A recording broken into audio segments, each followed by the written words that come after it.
word that comes to mind when I think of NPR is connections. Bridging. I would have to say people. Trust. Evolving. Reliability. All right, let's see, one word.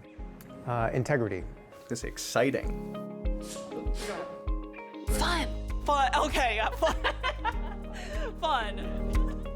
I say producing is my cardio because I do get kind of sweaty sometimes. Favorite part of the job is to let people know what's going on. That's by far the favorite. I think of it as kind of like playing piano. Like we've got the show going, but then we're also getting the next thing prepped. You know, I've been in news for 30 years, and I just cannot turn away. I get up every morning and think, what am I going to see today? What's going to happen today? I can't wait to find out. I just take this great joy in telling the stories. I still am as passionate as I was the day I started working at NPR.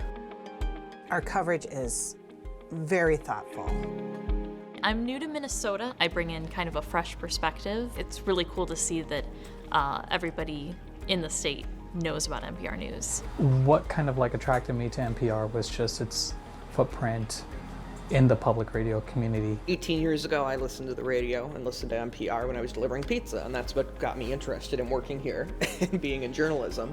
We get to cover all sorts of things like politics and a speed dating podcast, and it's just, there's always something different. I don't get to see the people who are listening, but I feel them, right? Like when we have big news stories or headlines that are heavy, I can feel the weight in their voices, and it's just great to be able to pull people together.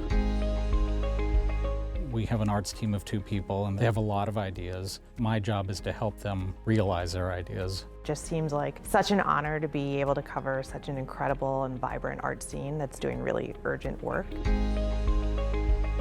You know, hard news coverage, but also doing the features is a really important thing about NPR News. We really try to give people a broad picture of what's going on. For me, it's really meaningful as somebody who grew up here to be able to now, as an adult, participate in identifying the things that are newsworthy and are important happening in the community. I'm a real believer in public media. What I love about NPR is it's part of this really elegant system where local really feeds national and national feeds local, and we're all really strong together. A good day for me is when I can get an important story done on time and accurately and get it on the air. That DNA that we have about convening community, bringing people together, discussing multiple points of view as we're addressing some of the biggest challenges that we face as a state, as a nation.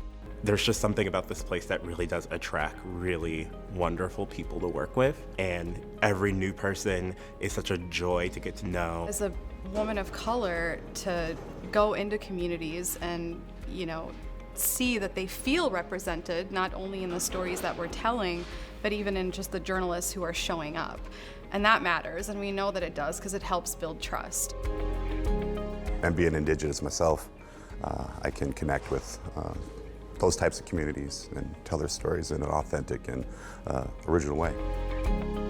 We always say it's the best job because we get to live in the communities that we cover. We get to know the people there and the issues and, really dive in and cover those stories that it's harder for other media to do because we're part of those communities. Something I love about being out in the bureaus, I hear from people all the time who I talk to is, I love NPR, I'm a sustaining member. People are always so proud to share that, and it just makes it really rewarding to know that people really value what we do. Being here at NPR has really challenged me in many ways because I've always been a print reporter, and now doing public radio, it has been exciting. Our job as investigative reporters are to uncover hidden facts. It takes a little bit more work, but then when we find those facts, we hold people accountable with them. The project I'm working on now is Sold a Story. It's this podcast about how we teach reading, and already just in the last couple months, there's laws in so many different states trying to change these things. People are acting, they're listening to our stories, and they're doing something about it. NPR gives us time to breathe on stories. We do 4-minute stories, we do 8-minute stories sometimes. We can really take time to explain it, and I think that's what sets our coverage apart. I say that we're in the Wild West of media, but something about NPR is it's not going anywhere. It's been a test of time because it's just helping continue a legacy.